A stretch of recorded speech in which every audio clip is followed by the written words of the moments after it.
good evening. I am Dr. Daniel Price.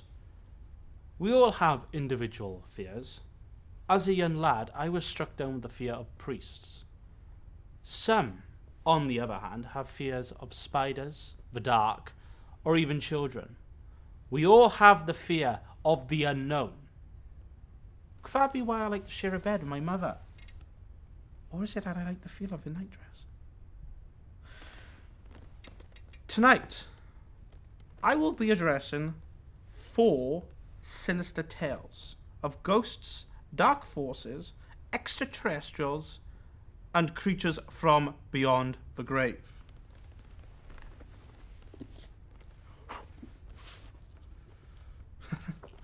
This poem suits it perfectly.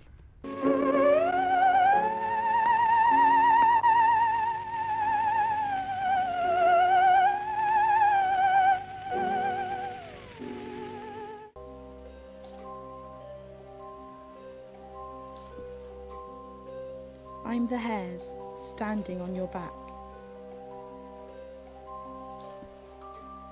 I am the one keeping an eye on your track, causing shivers and quivers down your spine, and ribs that encase a heart that was mine. The form who walks all over your grave. Who are you to dare say that you will be brave?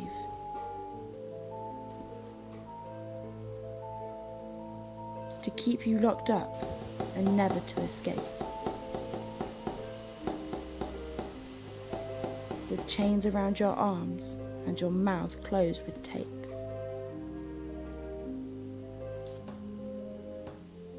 The door that slams with no one there. Yes, this is the end. Say your prayer.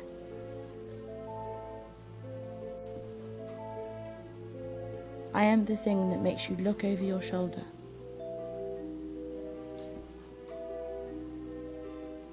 Your heart will tremble as your mind grow colder.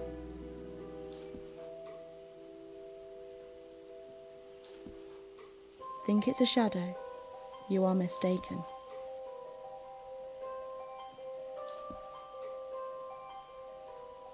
Now it's your turn to be taken.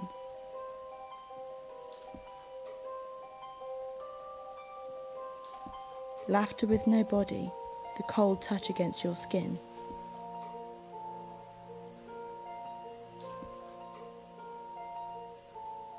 Eyes with no soul that was lost to your sin.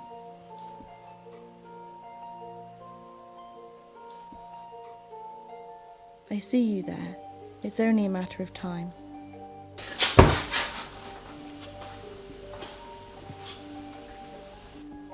I loved you deeply. Was that a crime?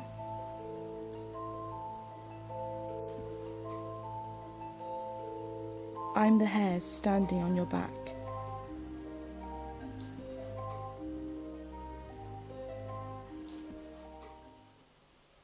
I am the one to drag you into the black.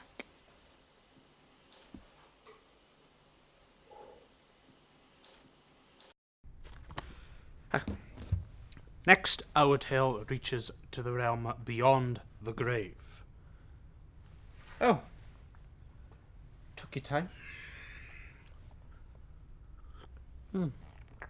Oh.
Errata, Mirato, Crypto, Errata, Miratu, Crypto, Errata, Mirato, Crypto.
Our next tale tonight comes from within an abandoned house, now left to rot. But over the last few couple of years now, it has now been inhabited by vermin. Oh, just like Newport.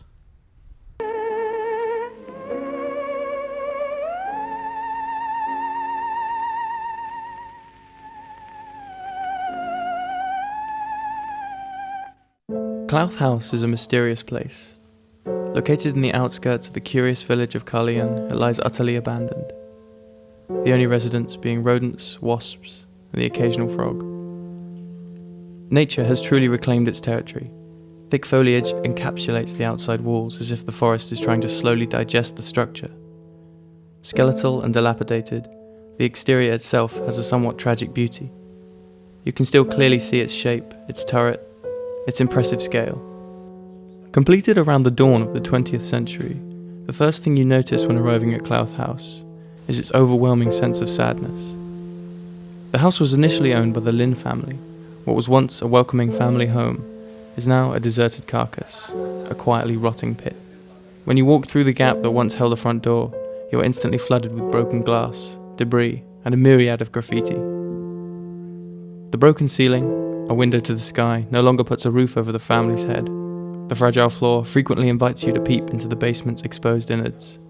A thoughtful, fading poem is elegantly scrawled across an entirety of one wall. From who did this come from? Was it intended for a lover? A child? Or perhaps an ode to the families that it left behind, as if the house pleads for their return? The rooms vary in size. Some sprawl and others seem to shrink. Colonel Cecil Lyne, who partook in both World Wars, slept in his old army bed in the room underneath the turret, his lifetime of memories forever forgotten amongst the decaying filth. The second story is strictly off limits. The stairs have dramatically demolished over time, and the damp wood is infinitely perilous. Only smatterings of the hidden level could be fleetingly observed. During the day, although eerie, the house still has a slight innocence about it. A genuine victim of neglect.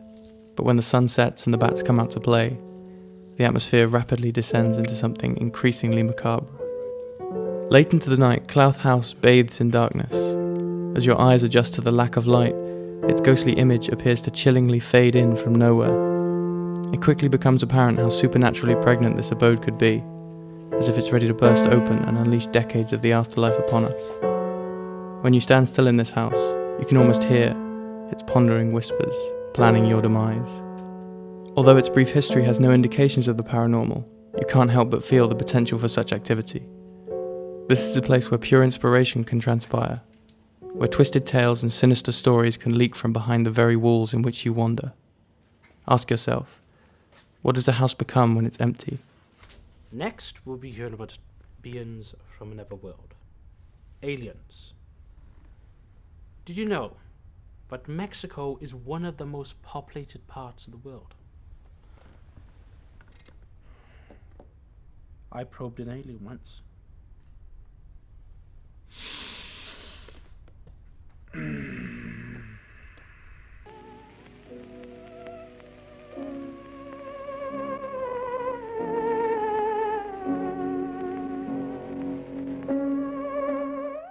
what we're thinking of as aliens are there. Norwegian authorities are investigating strange lights seen in the Arctic sky. The spiralling white light was seen. Weird, really. I'd had no interest in aliens or anything like that previously. Never even given it a thought. Work in a supermarket as it happens to do the late shift. If it's a clear night, have a look up at the stars, kind of thing. It moved in a way that nothing I've ever known could moves. I couldn't help but feel I'd sort of been perhaps chosen. Your eyes are shut, mine are open. You're asleep, I'm awake. And you're arguably choosing not to see because it frightens you. Pretty hot activity going on this site here tonight, which is where we'll go. I've devised my own methods of summoning ETs down with the view one day of capturing one and exposing it to science.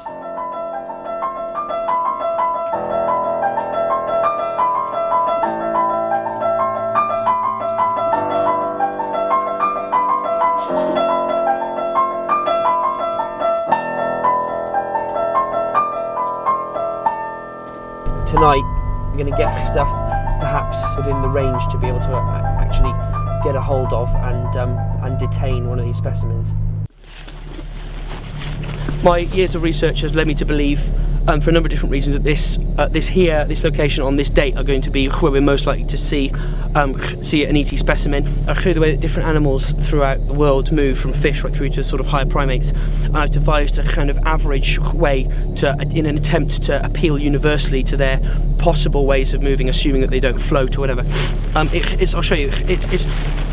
It's much like a mixture of a swimming fish or the pounding of a sort of a primate, this kind of thing, with different calls to try and sort of simulate what they might.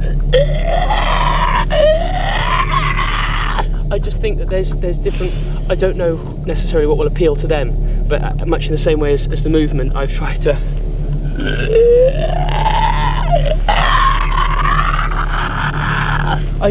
I haven't. Do you see anything? I haven't. I think we need the fire. Can I light the fire? Would that be all right?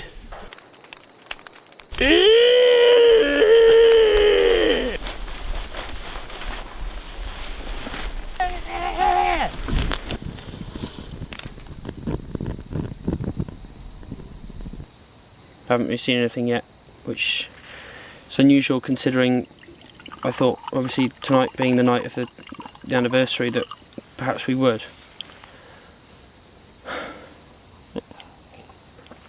I don't like to admit defeat, and I don't believe I have been defeated. Hello, but darkness, my old friend. I don't know. I just don't know. Because a vision softly I haven't seen anything today, which is unfortunate, but next time, we know what to do, we know what to look for. Just hopefully, that was planted in my brain. What's that? What's that?